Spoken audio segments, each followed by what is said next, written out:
Hello everyone, welcome to the lecture session on metal casting and welding process, and the subject code is 18ME35B.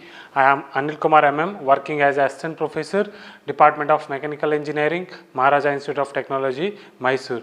In the previous class we have discussed about the solidification process and theory of solidification, and what are the variables will influence on the solidification process. Okay, in this session we are going to discuss gases in the liquid metal and sources of gases absorbed by the molten metal. Okay, first gases in the liquid metal is nothing but generally the hydrogen, oxygen, carbon dioxide, carbon monoxide, sulfur dioxide. These are the gases is absorbed by the molten metal during the melting process. Okay, during the melting process the molten metal absorbs some of the gases from the atmosphere. Those gases like hydrogen, oxygen, nitrogen, sulfur dioxide, carbon dioxide, carbon monoxide. These gases is absorbed by the molten metal.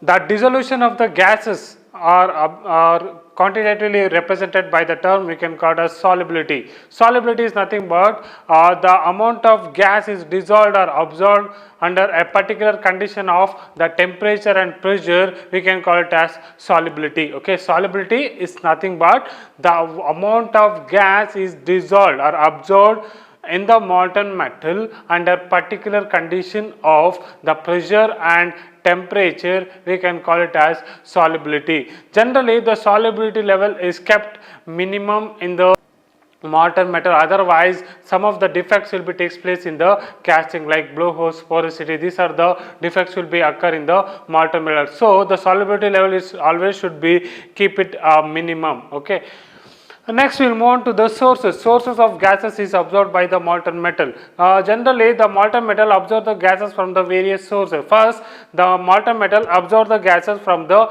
furnace atmosphere. In the furnace atmosphere it contains the carbon dioxide gas, carbon monoxide and sulfur dioxide, and these gases will be react with the molten metal and it forms some defects in the casting. Okay, and next the molten metal absorb the gases from the wet charge.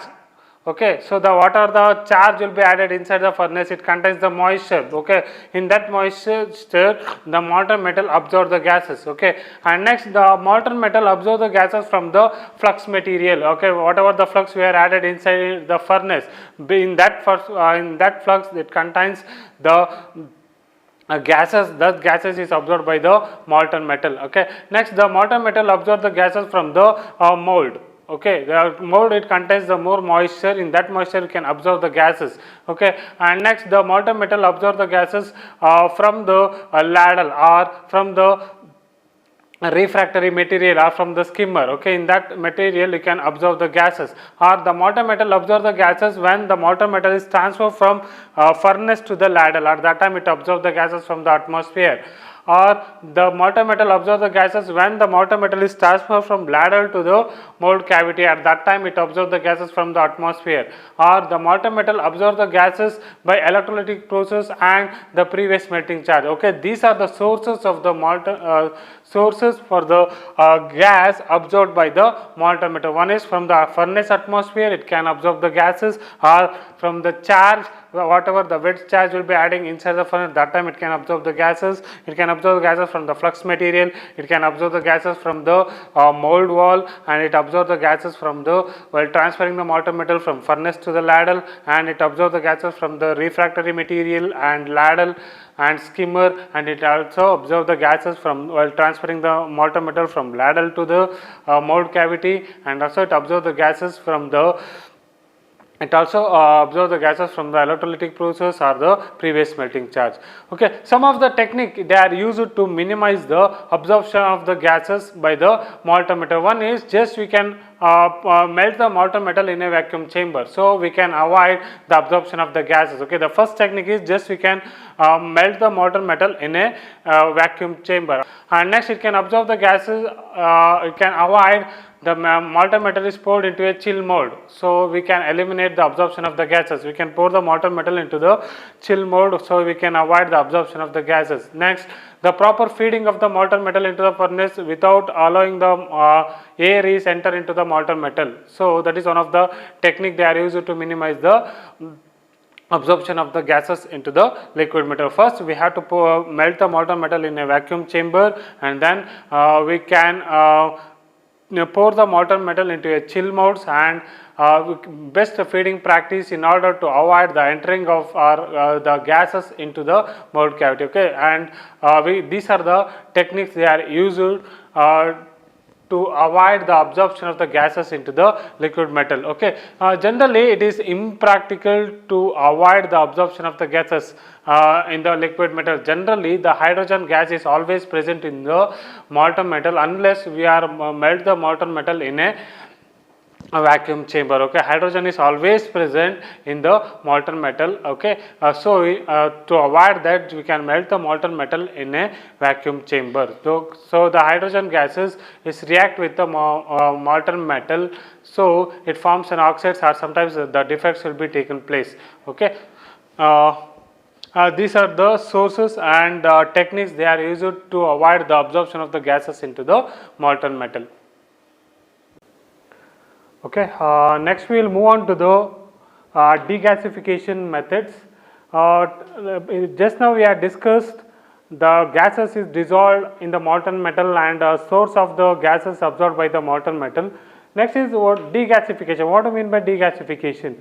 Degasification is nothing but just removal of dissolved gases into the molten metal. That process we can call it as degasification. Okay, degasification is nothing but removal of dissolved gases from the molten metal. That process we can call it as degasification.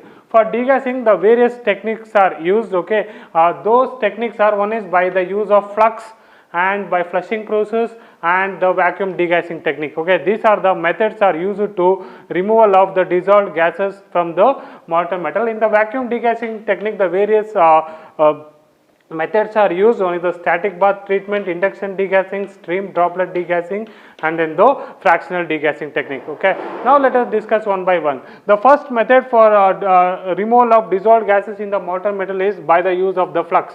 Okay, the flux is generally used to remove removal of the dissolved gases from the non-ferrous metals alloys. Okay, for removing the dissolved gases in the non-ferrous alloys, the flux will be used. Okay, this flux will forms a layer over the molten metal and to prevent the absorption of the gases by the molten metal. Okay, this flux will forms a layer over the surface of the molten metal and to prevent the absorption of the gases from the molten metal. Okay, normally for example, for dissolving gases for the aluminum alloy, so the alkaline solution, the mixture of alkaline chloride will be used.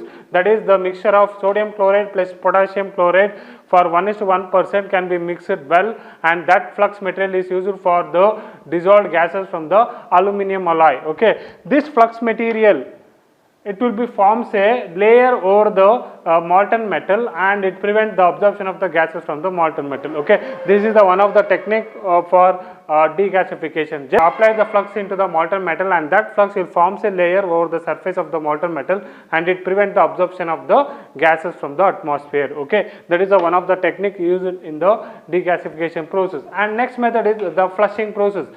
The flushing, it is one of the simplest form of degassing technique. Okay, in this process, initially we are melting the metal.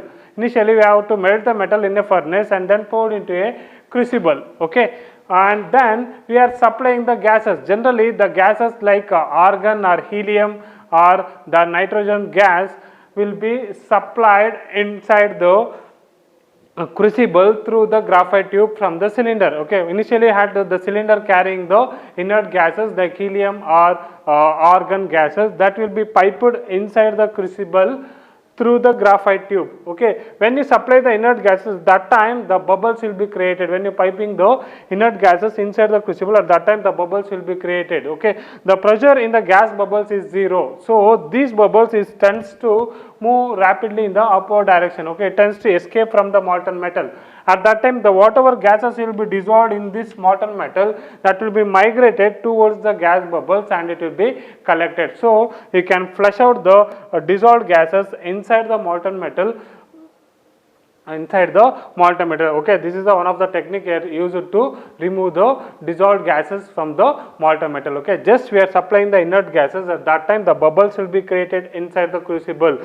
Okay, these bubbles will be moving in the upward direction because the pressure in that gas bubbles will be zero. So whatever the gases is dissolved in that molten metal, that will be tends to migrated towards the gas bubble and it will be flushing out. Okay, this is one of the most efficient method for the extracting the dissolved gases from the molten metal, that is the flushing process. Okay, next we will move on to the vacuum degassing technique. The vacuum degassing technique, it is one of the alternative method for the removal of dissolved gases from the molten metal. In this process, just for reducing the pressure inside the vessel or chamber, okay, just we are reduce the pressure inside the vessel or chamber within the presence of the vacuum. Okay, hence it called as vacuum degassing technique. This technique is typically used in steel foundry for removal of oxygen and hydrogen gases in the molten metal. Okay,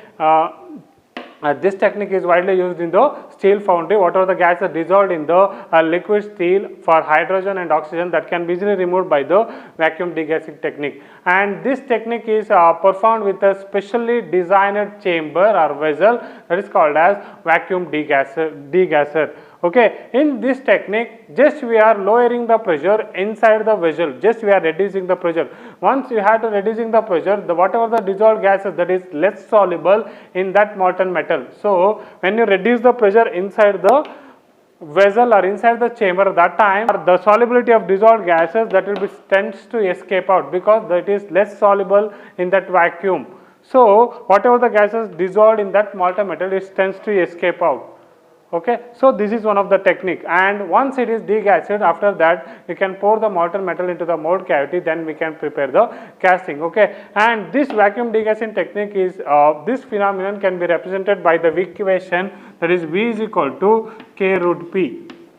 Okay, V is equal to, that is the volume of gas dissolved, the amount of gas is dissolved in that molten metal, that is V, that means the volume of gas, and K is equal to constant, and P is equal to, that is the pressure of the gas above or around the molten metal. Okay, that is P, nothing but that is the pressure of the gas above or around the molten metal. Okay, so this vacuum degassing technique can be represented by the equation, that is V is equal to K root T. So V is equal to, that is the volume of gas dissolved in that molten metal, and K is the constant, and P is the, that is the pressure in that gas above or around the liquid metal. Okay, once the degassing is done and that molten metal can be poured into the mold cavity, then we can prepare the casting. Okay, if we not remove the dissolved gas in the molten metal, means that will forms the blowholes or porosity. The defects will be takes place in the solidified part or casting part. Okay, some of different techniques is used in the vacuum degassing. That is, first one is the static bath degassing. The static bath degassing, it is the simplest method for removal of dissolved gases in the molten metal. Okay, initially just we are melting the metal in a furnace, and then that molten metal is poured into the ladle. Okay, poured into that ladle, and that ladle is placed inside a chamber, and this will be sealed and evacuated. Okay, after that, the whatever the space above the molten metal, that is called as the vacuum. Okay, here once the vacuum is created, so the pressure will be less. Whatever the gases dissolved in that molten metal, that will be tends to escape out from the molten metal. So the degassing will be taking place. Whatever the gas is dissolved in this molten metal, so that will be evacuated. Okay, this will be tends to escape out from the molten metal into the vacuum. So once the degassing is done and this molten metal is poured into the mold cavity, then we can prepare the casting. Okay, in this process we are not any stirring the molten metal, so the degassing rate will be very slow in the static bath degassing method. Okay, here the molten metal is stagnant. We are not doing any circulation of the molten metal, or there is no stirring of the molten metal. Hence, it is named as it is a static bath degassing. The molten metal is static inside the crucible. Okay, so the solidification rate will be slow in the static bath degassing method. Okay, this is one of the simplest method of removing the dissolved gases into the molten metal. Okay, so that is a static bath degassing. Next is the induction degassing method. In the induction degassing method, to overcome the disadvantages of the static bath degassing, this induction degassing method will be used. Okay, here we are not doing any stirring action. Okay, the molten metal is static inside the crucible or inside the ladle. Okay, so the degassing rate will be very slow in the static bath. So to overcome the disadvantages of this method, the induction degassing method will be used. Okay, in this process, initially the molten metal is melted in a furnace and then poured into the ladle, and that ladle is placed inside the chamber or inside the well. Current coil, the heating coil will be placed around the crucible or around the ladle. Okay, these are the induction coils. The induction coils will be placed around the ladle. Okay, when you supply the current, at that time the magnetic field will be induced. The current will be flowing through the induction coil, and then the magnetic field will be induced. So that magnetic field induces the eddy current. Okay, so the circular current flowing into the molten metal, that will create the stirring action in the molten metal. So the molten metal it is circulating inside the vessel. Okay, so the stirring action will be taking place due to the induce of the eddy current. Okay, so the circulation of the electric current, that will generate the stirring action inside the molten metal. Okay, and once vacuum is created, whatever the dissolved gases in the molten metal, that will be tends to escape out into that vacuum. Okay, once the degassing is done, this molten metal is poured into the mold cavity, then we can prepare the casting. Okay, so these are the different techniques used for removal of dissolved gases in the molten metal. One is there is a use of flux. The flux will be used for degassing the non-ferrous materials. For example, here we have taken example as the aluminum alloy. In the aluminum alloy, the mixture of alkaline chloride, that means the potassium chloride and the sodium chloride will be mixed is to 1:1 percentage, and then it will supply into the molten metal. At that time, this flux material, it forms a layer and it protects the absorption of the gases from the atmosphere from the molten metal. Okay, that will be prevented to absorption of the gases. This is one of the degassing technique is used for removal of gases in the non-ferrous material. Next is the flushing process. Just you are supplying the inert gases.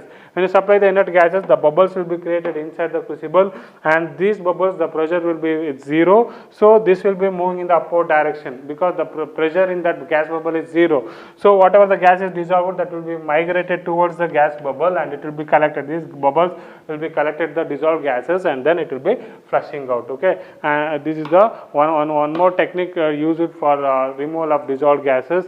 Next, vacuum degassing. Just we are creating the vacuum, just we are reducing the pressure inside the vessel or chamber. At that time, when you reduce the pressure inside the chamber or vessel, the dissolved gases is less soluble in that molten metal. Okay, the pressure reduces, the solubility will be decreases. So the dissolved gases, it will be less soluble. So it tends to escape into the from the molten metal to the vacuum. Okay, so here there are two methods. There is static bath degassing and induction degassing. Static bath, it is the simplest method for degassing the molten metal. Here there is no stirring action. The molten metal will be stagnant. Just we are creating the vacuum inside the vessel. At that time, the dissolved gases will be tends to escape out into the vacuum. Okay, and once it is degassing is done, then you can pour into the mold cavity. Here, to overcome the disadvantage of the static method, the induction degassing will be used.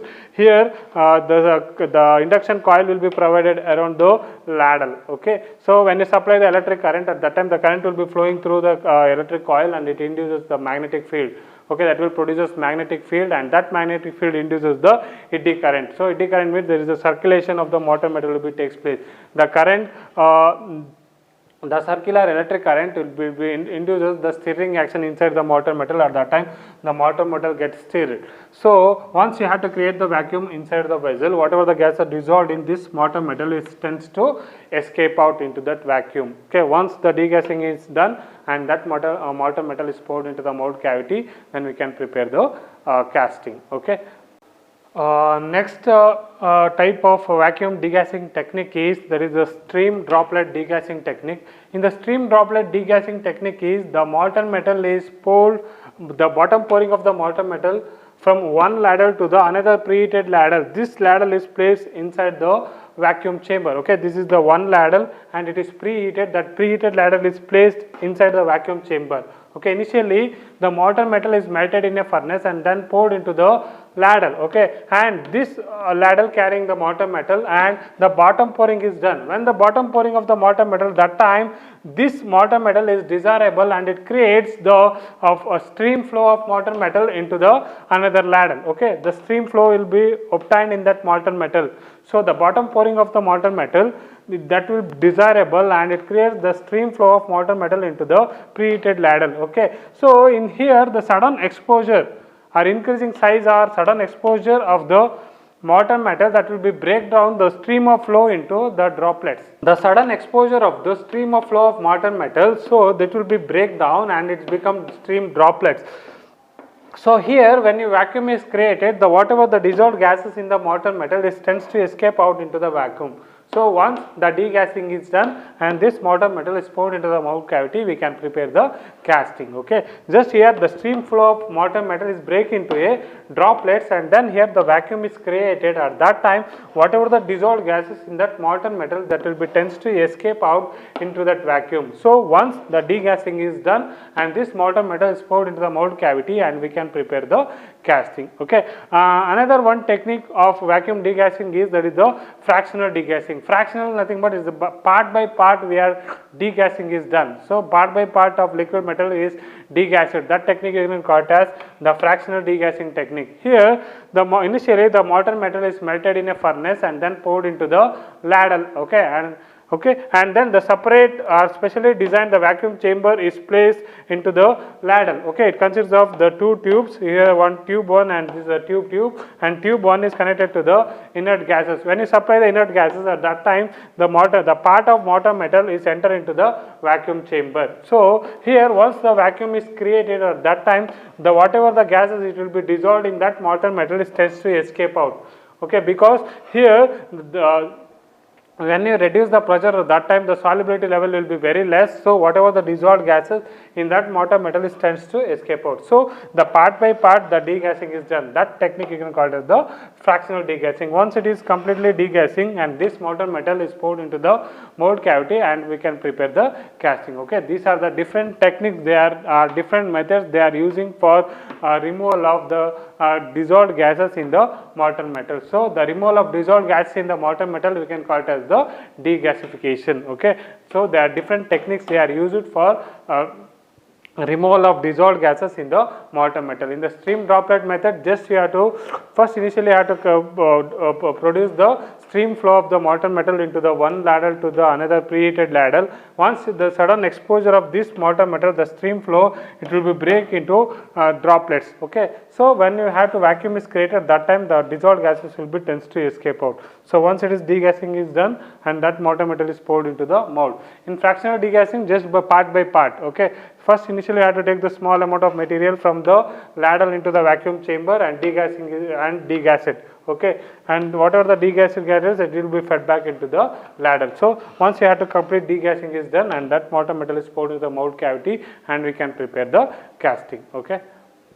Next we will move on to the topic, that is the fettling and cleaning of the casting process.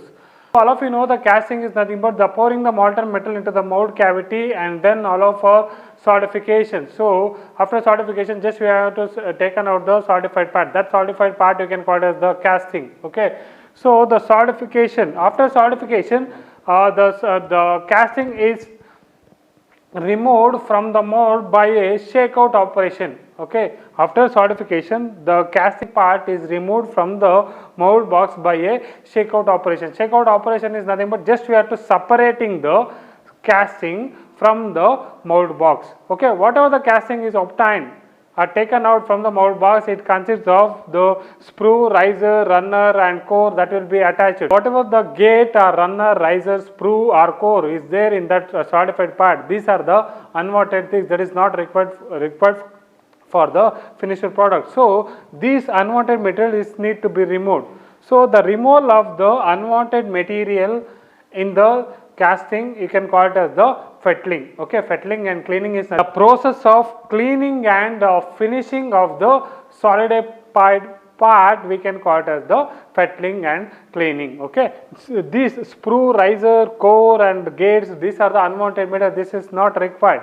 Okay, just for removal of the sprue, riser, runner and unwanted things or unwanted projections, okay, that process we can call it as the fettling and cleaning process. Okay, so this is the casting before fettling and this is the casting after fettling process. Okay, this is the actual required part of the casting. Okay, here this is the casting produced with the help of the mold. At that time this casting it carries it contains the sprue, riser and then the core. So you have to remove these unwanted projections and you will get the required size of the casting. So that process, the cleaning and finishing of the solidified part, you can call it as fettling and cleaning of the casting process. So some of the steps will be involved in the fettling process. One is the removal of the core and removal of the adhere sand particles and removal of riser, runner and unwanted projections and finishing of the casting. Okay, these are the steps involved in the fettling and cleaning process. Okay, first step, just your removal of core. The core will be removed by the shakeout operation. Just you have to shaking the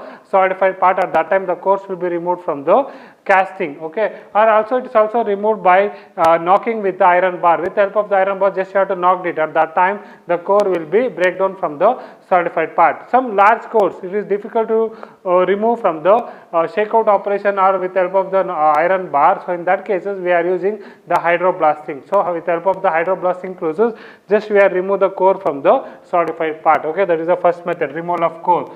The core is removed by shakeout operation, that is the first method, or you can by knocking with the help of the iron bar we can remove the core, or some large size cores is difficult to do in these two processes. In that situation they are using the hydroblasting process just for removing the core. Okay, and next step is removal of adhere sand particles. Okay, generally when you taken out the solidified part from the mold box, that time the sand particles will be adhered into the sides of the casting. So that adhere particles is unwanted material, so it need to be removed. So this adhere sand particles can be removed either by mechanical process or by chemical process or by manual process. Okay, these adhere sand particles can be removed manually, means with the help of the wire brush or files or hand tools. Okay, with the help of the hand tools, just we are removing the adhere sand particles into the casting, or by with the help of the wire brush we can remove the sand particles, or with the help of the files we are removing. Okay, that is the manual removal of the adhere sand particles. Mechanical means just air blasting with the help of the compressed air or with the help of the water, that is hydroblasting process, we can remove the adhere sand particles into the casting. Okay, chemical means with the help of the chemical solution. Okay, with the help of the alkaline solution where we can remove the adhere sand particles into the casting part. Okay, that is the second method, removal of adhere sand particles. Either you can remove manual process or with help of the chemical or with help of the mechanical process we are removing the adhere sand particles into the casting. Okay, and next step is removal of riser, runner and unwanted projections. Unwanted projection nothing but the fins. Okay, extra materials will be there in the casting. So this is the sprue, it is the extra material, and riser it is the extra material, and core this is the extra material. Okay, and this can be removed with the help of the hacksaw frame. Okay, or with the help of the hacksaw we can remove the unwanted projection. Just we can cut the unwanted material from the casting. Okay, some bigger size of the unwanted materials is difficult to cut with the help of the hacksaw. In that situation we can use the torch flame. Okay, the gas flames are used to cut the extra projections or unwanted material from the casting. Okay, that is the Third step, removal of riser, runner and unwanted projections that can be removed either with the help of the hacksaw frame or with the help of the flame torch. We can remove the unwanted material. And last step is the finishing of the casting. Okay, once you have to cut the extra projections, you can go for the finishing process. The finishing of the casting process, it involves the grinding operation, for polishing operation and then the super finishing operation. With the help of these operations, we can give the good surface finish of the castings. Okay, these are the methods are used or steps are followed for fettling process. Okay, fettling means it is a process of removing the unwanted materials in the casting. Okay, that process you can call it as the fettling and cleaning of the casting process. Thank you.